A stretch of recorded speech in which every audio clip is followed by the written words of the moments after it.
सप्ताह के पहले दिन सुबह अंधेरा रहते मरियम मगदलिनी कब्र पर आई और उसने देखा कि कब्र से पत्थर हटा हुआ है।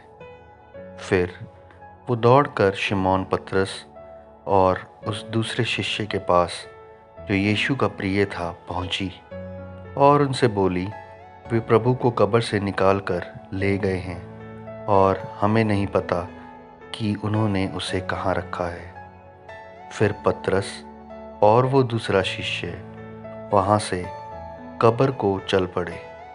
वे दोनों साथ साथ दौड़ रहे थे, पर दूसरा शिष्य पतरस से आगे निकल गया और कब्र पर पहले जा पहुंचा।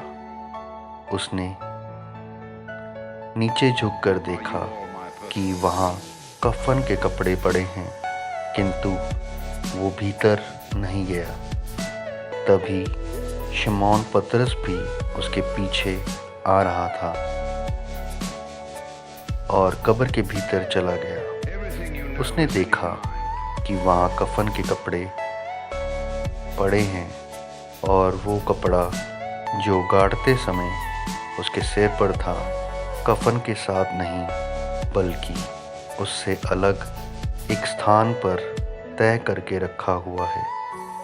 फिर दूसरा शिष्य भी जो कब्र पर पहले पहुंचा था भीतर गया।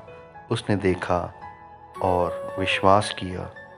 वे अब भी शास्त्र के वचन को नहीं समझे थे कि उसका मरे हुओं में से जी उठना निश्चिंत है। फिर वे शिष्य अपने घरों को वापस लौट गए। मरियम रोती बिलखती कब्र के बाहर खड़ी थी। वो रोते बिलखते कब्र के अंदर झांकने के लिए नीचे झुकी।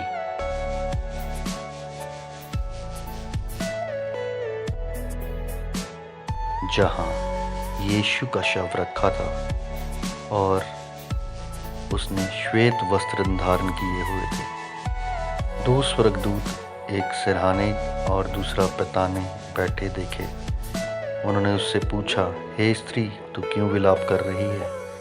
उसने उत्तर दिया, वे मेरे प्रभु को उठा ले गए हैं और मुझे पता नहीं कि वे उसे कहाँ रखा है। इतना कहकर वो मुड़ी और उसने देखा कि वहाँ यीशु खड़ा है।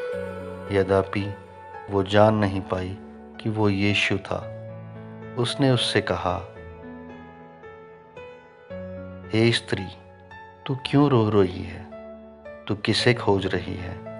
ये सोचकर वो माली और उसने उससे कहा, श्रीमान, यदि कहीं तुमने उसे उठा लिया है तो मुझे बताओ,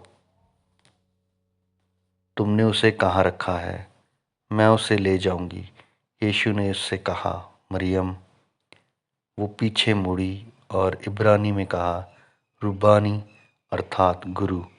यीशु ने उससे कहा, मुझे मत छू, क्योंकि मैं अभी तक परमपिता के पास ऊपर नहीं गया हूँ, बल्कि मेरे भाइयों के पास जा और उन्हें बता, अपने परमपिता और परमेश्वर के तुम्हारे परमेश्वर के पास ऊपर जा रहा हूँ।